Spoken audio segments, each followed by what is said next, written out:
हुआ आरक्षण आज वर्तमान में महिलाओं के आरक्षण तक ये बात आ गई है।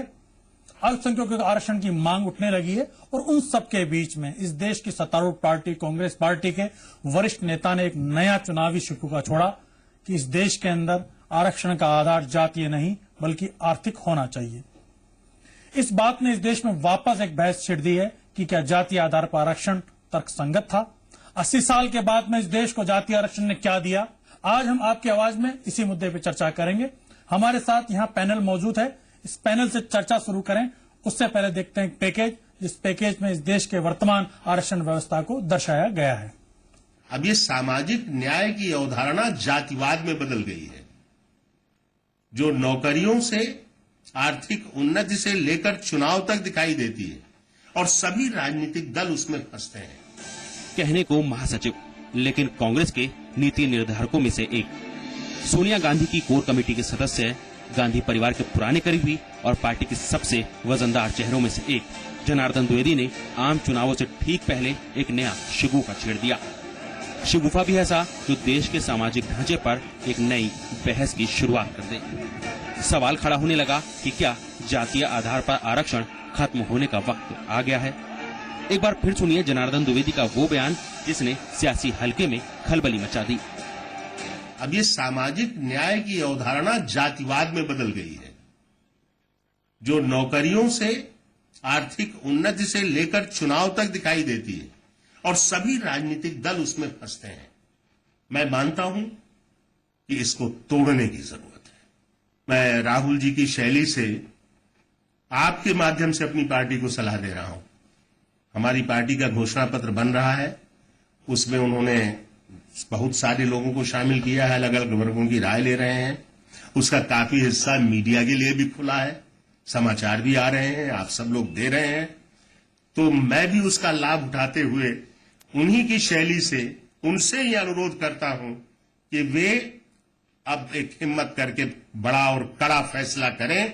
आर्थिक आधार पर आरक्षण की बात सिद्धांत तक कही जाए और ये बात सामने आए।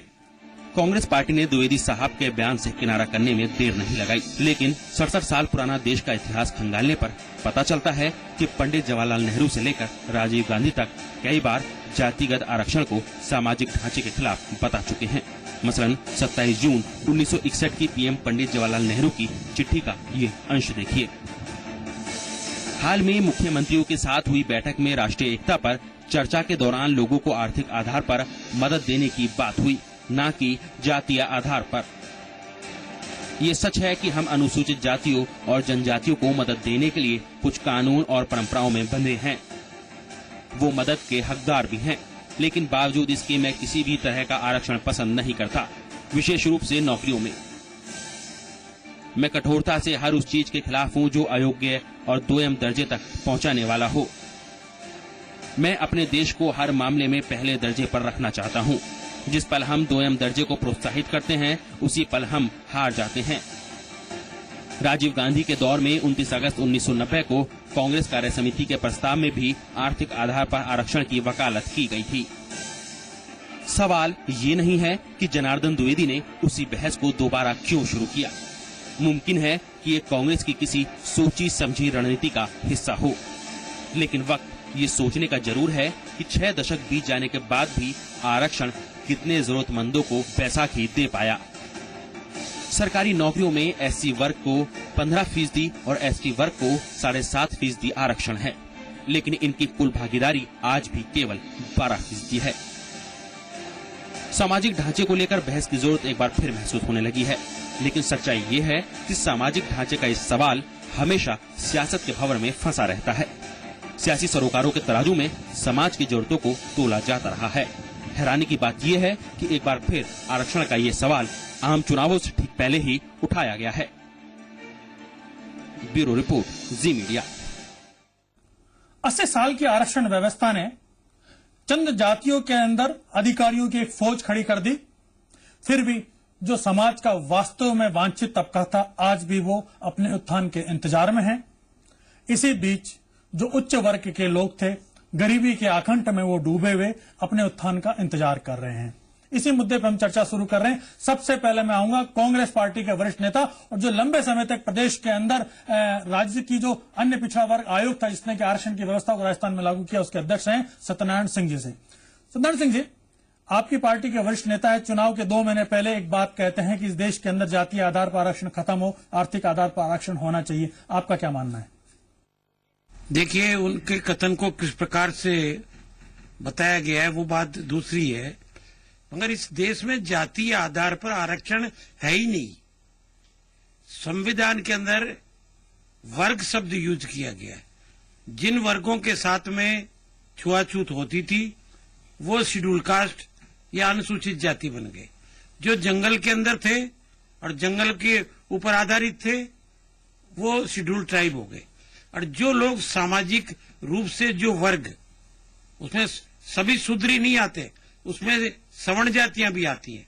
इसमें बहुत से वर्ग ऐसे भी हैं, उनको ऑक्यूपेशन और प्रोफेशन और सेवा के हिसाब से और उनकी सामाजिक शैक्षणिक पिछड़ेपन को देखते हुए एक व्यवस्था संविधान में की गई थी और ये डिफाइन किया गया था। जनार्दन द्विवेदी के बयान से आप कितना सहमत हैं? देखिए, जनार्दन द्विवेदी जी का बयान से मैं सहमत नहीं हूं, बहुत स्पष्ट रूप से सहमत नहीं हूं, मगर जो ये आर्थिक का जो सगुफा है, सगुफा जो है वो आर्थिक का है। नरसिंह राव सरकार ने 10% आरक्षण, आर्थिक आरक्षण कर दिया था, उसको सुप्रीम कोर्ट ने अवैध घोषित किया। हमारा संविधान बहुत साफ कहता है कि संपत्ति और आय के आधार पर आरक्षण नहीं हो सकता। आरक्षण कोई गरीबी उन्मूलन कार्यक्रम नहीं है। ये जो सामाजिक असमानता हमारी जाति व्यवस्था से, वर्ण व्यवस्था से, जैसा आपने कहा कि सैकड़ों सालों से जो लोग पिछड़े रहे, जिनके साथ छुआछूत हुई, जो कमजोर रहे, जिनको पढ़ने नहीं दिया गया, जिनको नौकरियों में नहीं आने दिया गया, जिनको संपत्ति रखने का अधिकार नहीं दिया गया। चलिए बात करते हैं लखावत जी से। आपकी सरकार ने पिछले कार्यकाल के अंदर आर्थिक आधार पर आरक्षण 10% उच्च जातियों को दिया था, तो आर्थिक आधार पर आरक्षण आपने दिया था आधार, उसी बात को वो आगे बढ़ा रहे हैं। देखिए पुरुषोत्तम जी, ये जो शेड्यूल कास्ट, शेड्यूल ट्राइब और ओबीसी, ये जो आरक्षण की बात है, मेरा ये कहना है कि माननीय सत्यनारायण सिंह जी ने ठीक कहा कि ये कोई जाति सूचक नहीं है। संविधान के अंदर परिशिष्ट बने हुए हैं और उस परिशिष्ट में जिन जिन वर्गों का नाम है उनके लिए आरक्षण की व्यवस्था है। शेड्यूल का मतलब ये, परंतु धीरे धीरे हमारे यहाँ शेड्यूल कास्ट एक जाति सूचक हो गया, ऐसे ही शेड्यूल ट्राइब एक जाति सूचक हो गया। ऐसा नहीं है। जिन जिन समाजों को सामाजिक दृष्टि से पिछड़ा माना गया था उनको समान बराबर ला करके खड़ा करने के नाते उनको उस शेड्यूल के अंदर उनके नाम का उल्लेख किया गया और उसमें उल्लेख करने के बाद उनके आरक्षण की व्यवस्था की गई। नहीं, जब समाज से जाति व्यवस्था के समापन की बात हो रही हो। पुरुषोत्तम जी, बात तो सुन लीजिए। और मैं आपसे एक बात कहना चाहता हूं कि आज अगर ये आरक्षण नहीं होता तो हिंदुस्तान छिन्न भिन्न हो जाता। यदि ये आरक्षण नहीं होता समाज में टूटन खड़ी हो जाती। यदि ये नहीं होता बड़े पैमाने पर वेटिकन और दुनिया के और देशों के इशारे पर यहां धर्मांतरण होता। अगर ये आरक्षण नहीं होता, जो व्यक्ति हमसे पीछे खड़ा है उससे आप दौड़ने की बात कर रहे हो और उसे कह रहे हो तुम कंपीट करो। अरे उस लाइन पे तो खड़ा करो उसको लाकर जहां से आप दौड़ाने की बात करना चाहते हो। 60 साल पुरुषोत्तम जी, 60 साल, जो 1000 साल 1500 साल से आपके और मेरे पुरखों ने जो कुछ किया, जूती पहन करके समाज वाला चल नहीं सकता, सर के ऊपर पगड़ी बांध करके आप नहीं बांधी हुई है तो वो चल नहीं सकता था, बिना जूती के चलना पड़ता था उसको। आज भी मैं कहता हूं 70% पानी आप उस जगह से नहीं ले सकते जहां पुरुषोत्तम जी आपके और मेरे घर वाले लेते हैं। सुन तो लीजिए, समाज में थोड़ा सुन तो लीजिए, थोपने की बात नहीं है, मुझे क्षमा कीजिए। बड़ी बड़ी बातें और सत्ता में बैठने वालों ये वेलफेयर सरकार का काम है। ये सरकार का काम है कि सबको समान दर्जे पर लाकर खड़ा करें। हाँ, आप ये कह सकते हो कि आरक्षण की क्रियान्विति में कुछ कमियां हैं, उनको दूर किया जाना चाहिए। मैं इस बात से सहमत हूं कि प्रत्येक परिवार को इसका लाभ मिलना चाहिए था, वो अब तक नहीं मिला। सत्ता के हस्तांतरण और इस व्यवस्था 10 साल के लिए संविधान निर्माता जो कि खुद महान लखावत साहब संविधान निर्माता स्वयं बाबा साहेब दलित चिंतक थे, उन्होंने भी 10 वर्ष की व्यवस्था दी। तो मैं इस बात से सहमत हूं कि जो गैर आरक्षित वर्ग वाले जो आर्थिक दृष्टि से कमजोर वर्ग है उसको निश्चित रूप से उसके उन्नयन के लिए उसको आप आर्थिक दृष्टि से उसको समान खड़ा करने के लिए उसके लिए हमको समुचित आरक्षण की व्यवस्था करनी चाहिए, उसके हम पक्षधर हैं, परंतु वो आरक्षण समाप्त होना चाहिए। मैं जनार्दन द्विवेदी जी की इस बात से सहमत नहीं हूं और इसलिए केवल इलेक्शन के दिनों में ये गुटरगू होती रहती है, शायद ये उसी का परिणाम है, इसके अलावा कुछ नहीं। अगोड़े जी, आप प्रशासनिक अधिकारी भी रहे हैं, दलित चिंतक हैं, समाज आपको फॉलो करता है और लंबे समय से आप दलित के उत्थान की बात करते रहे। 80 साल इस देश में आरक्षण की व्यवस्था को हो गए, क्या सोच करके आरक्षण की व्यवस्था की गई थी और क्या जातीय आधारित आरक्षण की व्यवस्था अपने कार्यों के अंदर सफल हो पाई, मकसद था उसको पा पाई? आरक्षण शब्द भारतीय संविधान में नहीं है, भारतीय संविधान में प्रतिनिधित्व है और विधानसभा और जो लोकसभा है उसमें जनसंख्या के अनुपात में है और सेक्शन 16(4) में जो मौलिक अधिकारों की परिधि में आता है उसमें सरकार की सेवा में उचित प्रतिनिधित्व की बात है। ये आरक्षण शब्द संविधान में कहीं भी नहीं है। जहां तक आर्थिक आधार का प्रश्न है, संविधान सभा में इस पर लंबी बहस हुई थी और ये निष्कर्ष निकाला था। डॉक्टर अम्बेडकर तो अकेले ही थे, ओबीसी केवल 3 व्यक्ति थे, बाकी 250 आदमी तो अपर कास्ट के ही थे। ये निष्कर्ष निकाला था कि एक व्यक्ति की आर्थिक स्थिति एक समान नहीं रहती है, इसलिए आर्थिक आधार पर आरक्षण नहीं दिया जा सकता। आरक्षण का आधार सामाजिक पिछड़ापन है, शैक्षिक पिछड़ापन है, व्यक्ति की सामाजिक को पा पाए नहीं, व्यक्ति की सामाजिक स्थिति नहीं बदलती है। जो वाल्मीकि है जो वो वही रहेगा, चाहे वो कुछ भी बन जाए। तो जो सामाजिक पिछड़ापन है वो आधार था और वो उस आधार को ही माना है। नरसिंह राव ने सुप्रीम कोर्ट में जब मंडल कमीशन के विरुद्ध याचिका दायर की थी उसमें यह कहा था कि आर्थिक आधार पर 10% अपर कास्ट को भी आरक्षण दे दिया जाए। सुप्रीम कोर्ट 9 जून के संवैधानिक पीठ ने यह कहा कि भारतीय संविधान में आर्थिक आधार पर आरक्षण का कोई प्रावधान नहीं है, इसलिए वो प्रार्थना केंद्र सरकार की टर्न डाउन की थी। जो द्विवेदी जी ने प्रश्न उठाया है वो दरअसल इम्प्लीमेंट नहीं करना चाहते, आरक्षण प्रतिनिधित्व पूरा देना नहीं चाहते, न्यायपालिका भी परोक्ष रूप से पक्षपात कर रही है, अड़चन डाल रही है। क्या कारण है कि 60 वर्ष के बाद भी क्लास 1 सर्विसेज में केवल 8% कोटा भरा है? क्या इसका कोई जवाब है? मतलब जो व्यवस्था थी वो सफल नहीं हो पाई। 220 से अधिक जिले नक्सलवाद की चपेट में है, दलित और आदिवासी ने बंदूक क्यों उठाई? क्या उसका कोई जवाब है? और द्विवेदी का जो बयान है, आकोड़िया जी की जो बात है उसमें कई प्रकार की स्वीकारोक्ति भी है और व्यवस्था की असफलता भी है। आज अगर 60 साल बाद में भी अगर दलित सर नहीं उठा पाया तो आरक्षण की जो व्यवस्था थी वो कितनी सफल हुई, उस पर भी पुनर्चिंतन होना चाहिए। इन सारे मुद्दे पे हम चर्चा जारी रखेंगे। अभी रुक रहे हैं छोटे से ब्रेक के लिए और जब ब्रेक से लौटेंगे तो इस चर्चा को आगे बढ़ाएंगे।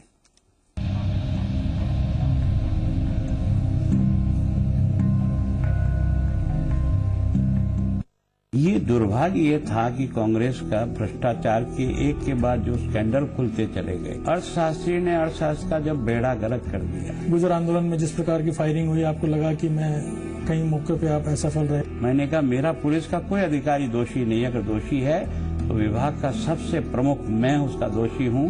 पार्टी संगठन को कोई भी नुकसान हो जाए ये हमारे संस्कार हमको अलाउ नहीं करते। नहीं, मैं मुनीश यादव राहुल गांधी जी की इस एकजुट विचारधारा से जुड़ा हुआ कांग्रेस का एक कार्यकर्ता। हर हाथ शक्ति, हर हाथ तरक्की।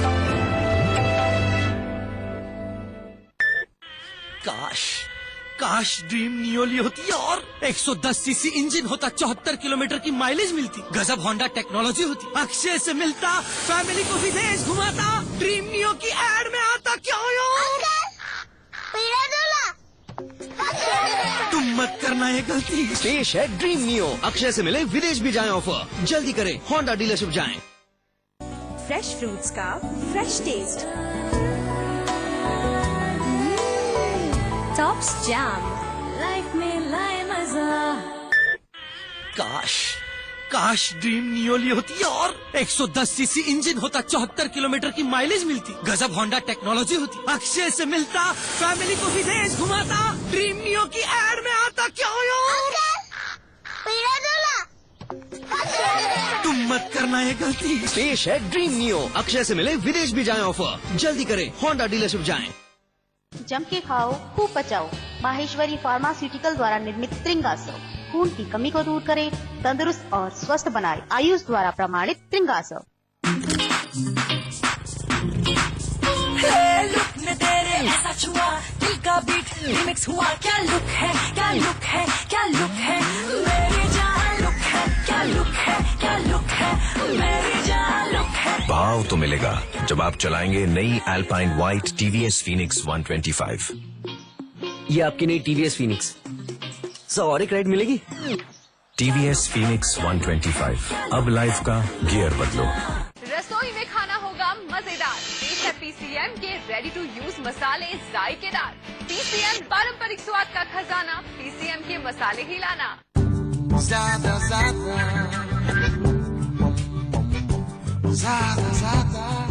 ज्यादा फीचर्स, टेस्ट ड्राइव मिलेगा। हमने ऑलरेडी टेस्ट ड्राइव किया। ज्यादा कंफर्ट, ज्यादा फीचर्स, ज्यादा माइलेज के साथ नया टीवीएस जुपिटर। ज्यादा का फायदा। फरवरी के पूरे महीने छाएगा सलमान खान का जादू। ये तो कमाल हो गया। कैसा लगता है बागी कल दोपहर 3:30 बजे। तो प्यार का महीना बिताइए आपके प्रेम के साथ, सलमान खान के साथ। हर रविवार दोपहर 3:30 बजे सिर्फ जी मरुधरा पर।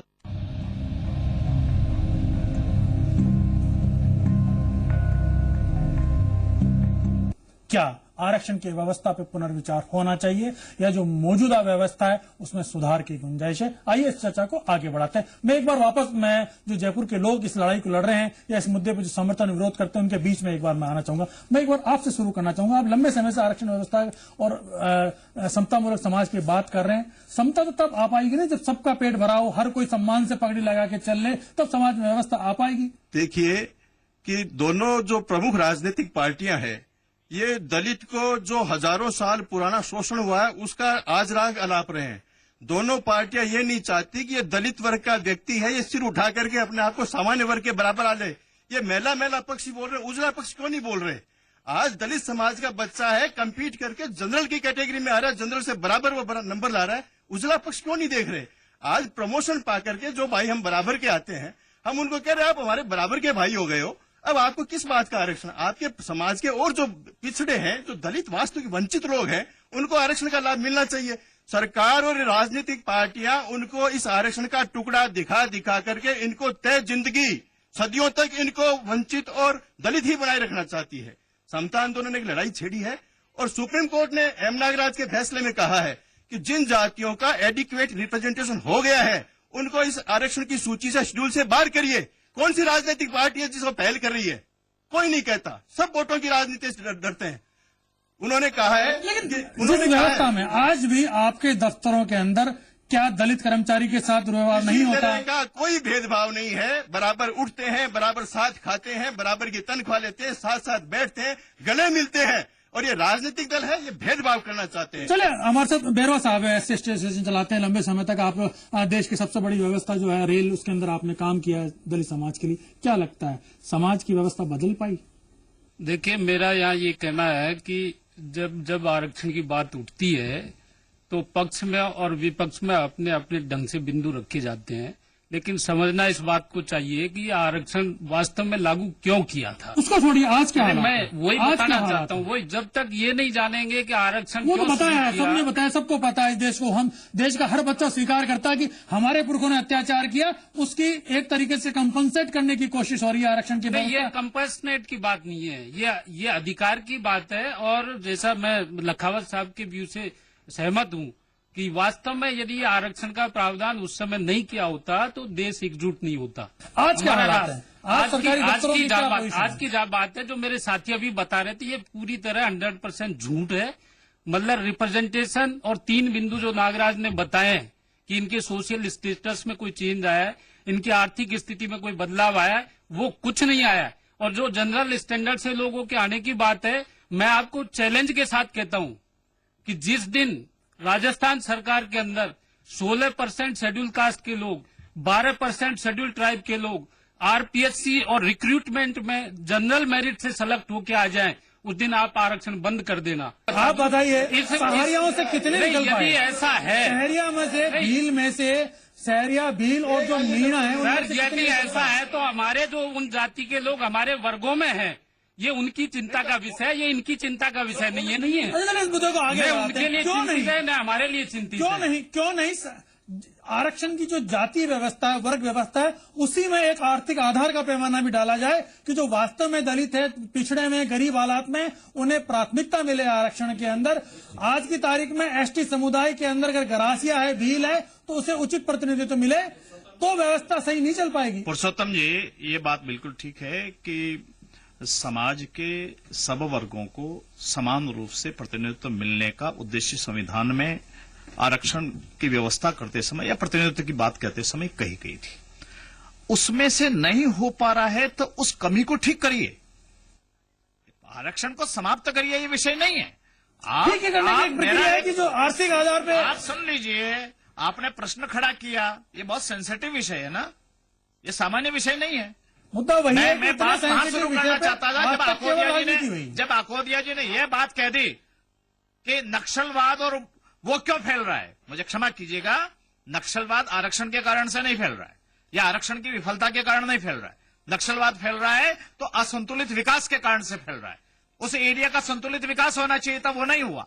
सत्यनारायण सिंह जी, क्या जो वर्तमान की आरक्षण व्यवस्था है, जो वर्ग आधारित आप कह रहे हैं, जबकि वास्तविकता जाति आधारित है, एक वर्ग में चंद जातियां इसका फायदा उठाती है, क्या उसके अंदर कोई इंटरनल स्क्रूटनी की व्यवस्था नहीं होनी चाहिए? क्या उनके बीच में आर्थिक आधार की बात नहीं आनी चाहिए? क्या जो संपन्न है, परिवार के अंदर 4 IAS पहले बने में, क्या उसे भी उस शहरी आदिवासी के बराबर अधिकार मिलना चाहिए? क्या दलितों में जो हरिजन समाज का लोग है उसे प्रतिनिधि नहीं है और बेरवा समुदाय के बड़ी तादाद के अधिकारी मौजूद हैं, क्या उसके अंदर कहीं न कहीं चेक एंड बैलेंस नहीं होना चाहिए क्या, जिससे कि वास्तव में आरक्षण की व्यवस्था का फायदा मिल पाए उन दलित लोगों को जो कि हकदार है? देखिए, ये कहना कि आरक्षण का लाभ वास्तविक को नहीं मिला, ये वो लोग हैं जो असमानता को बनाए रखना चाहते हैं। अगर आरक्षण नहीं होता तो इस देश में, ठीक है, आरक्षण की बात हो सकती है, लेकिन क्या उस पर मैं इतना लंबा नहीं बोलूंगा, मैं बहुत शॉर्ट में बताऊं। आरक्षण नहीं होता तो जो सामाजिक और आर्थिक रूप से संपन्नता या उन्नति इन लोगों की हुई है, दलित और पिछड़े वर्गों की, वो नहीं होती। उसका कारण क्या है कि जो प्रभावी वर्ग रहा है, जिसने हिंदुस्तान में अभी भी प्रबंध व्यवस्था में है और राज कर रहे हैं, उनकी नीयत साफ नहीं थी। इसलिए नीयत ये हुई कि अभी तक पूरी तरह लाभ नहीं मिल सका। आप हाई कोर्ट के जजेस का ले लीजिए, सुप्रीम कोर्ट के जजेस का ले लीजिए, उच्च जो शैक्षणिक व्यवस्था है उसका ले लीजिए। कौन आदमी मन से इन गरीबों को उठाना चाहता है? सत्यनारायण सिंह जी, इस देश ने चीफ जस्टिस दलित समाज से दिए, इस देश के राष्ट्रपति दलित समाज से हैं। इस स्तर पर इस चीजों का अगर तुलना करने लगेंगे तो इस देश की मूल व्यवस्था से खिलवाड़ हो जाएगा। मेरी बात सुनिए, एक बात आप मुझे बताइए, क्या वर्तमान जो आरक्षण व्यवस्था है उसमें क्या क्रीमी लेयर की व्यवस्था नहीं होनी चाहिए? क्या ऐसा है? आरक्षण सामाजिक पिछड़ापन है। आरक्षण जो धर्म आधारित आरक्षण है उसको समाप्त करने की प्रक्रिया है। क्या धर्म आधारित आरक्षण समाप्त हो गया? जितने में मंदिर है, क्या वहां कोई दलित पुजारी है? क्या कोई ओबीसी का पुजारी है? मंदिरों से 16 लाख करोड़ रुपए की सालाना आमदनी होती है। धर्म शब्द का उपयोग क्यों कर रहे हैं? और ये चलेगा जब तक सामाजिक पिछड़ापन, जाति का कलंक जब तक नहीं हट जाएगा।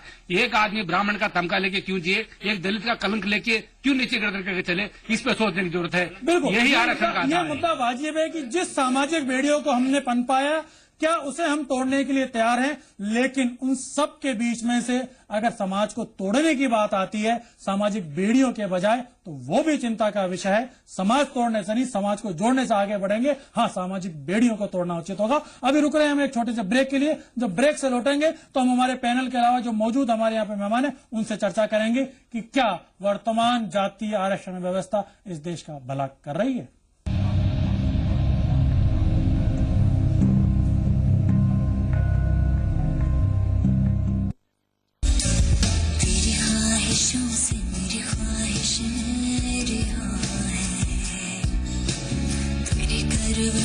Rock Mahi, you rock. Mind blowing performance.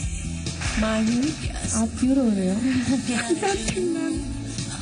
नचले बींदनी कल रात 9:30 बजे सिर्फ जी मरुधरा पर। Radio partner big FM।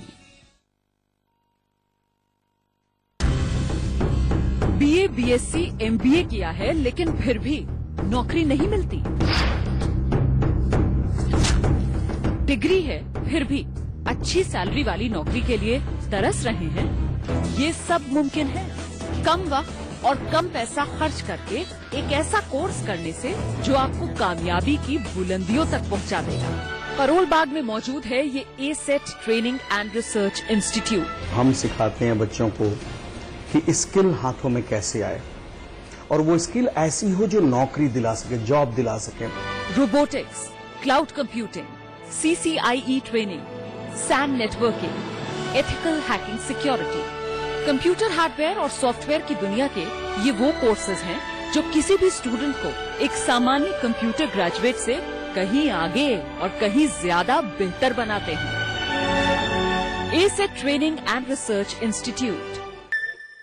बिना सोचे कहीं दूर मीलों मील बस निकल जाना अच्छा लगता है। अच्छा लगता है जब ऑफिस की थकान ऑफिस में ही छोड़ाते। देश भर में सबसे पसंदीदा 125 सीसी बाइक CB शाइन। ऐसा पावर, कंफर्ट और माइलेज का कॉम्बिनेशन कि हर विनर को बहुत अच्छा लगता है। जमाना बदल रहा है, आप भी बदलिए। लाइए PCM का अचार मसाला और नींबू अचार मसाला। PCM मसाले।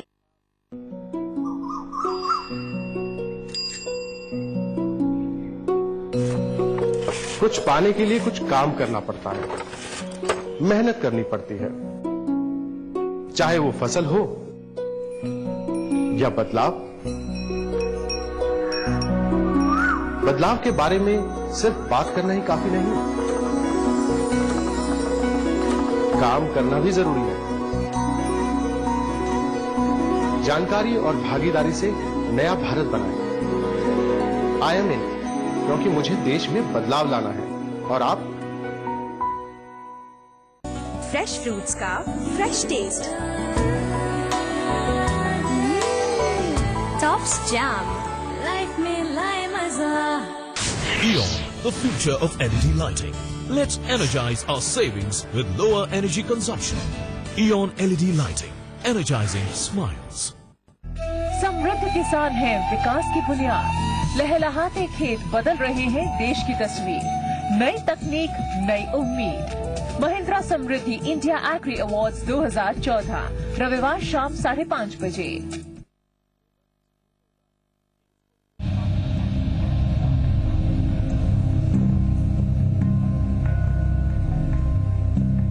मुद्दा यह है कि जो देश ने आरक्षण व्यवस्था दी वो सटीक है क्या?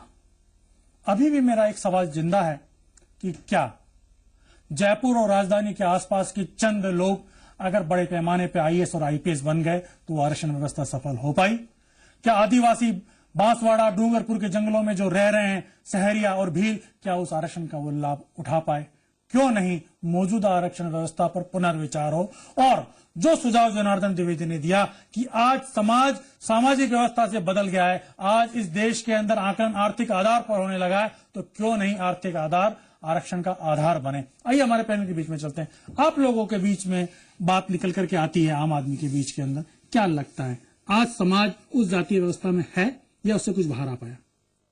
देखो, जाति व्यवस्था पर जहां पर लोग रह रहे हैं, जिस जगह पर अपने अपने तरीके से जी रहे हैं, लेकिन जातिगत आरक्षण की जहां बात है, कहीं भी SC ST OBC का जातिगत आरक्षण नहीं है। आप कह रहे थे सहरिया गरासिया वाली बात है, पूरे राजस्थान के अंदर 1993 से आरक्षण उनको आगे बढ़ाने के लिए ST में से ही अलग से आरक्षण सेपरेट उनका कर रखा है।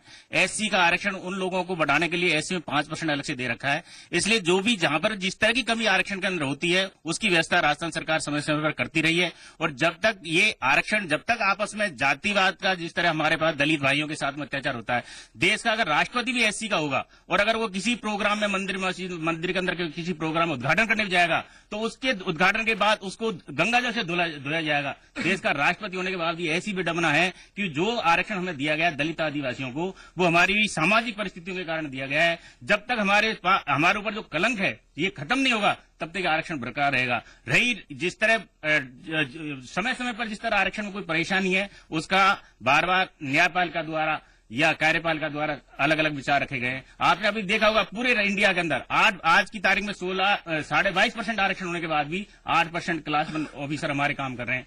पर्याप्त प्रतिनिधित्व आज भी पूरे ना न्यायपालिका के अंदर है, न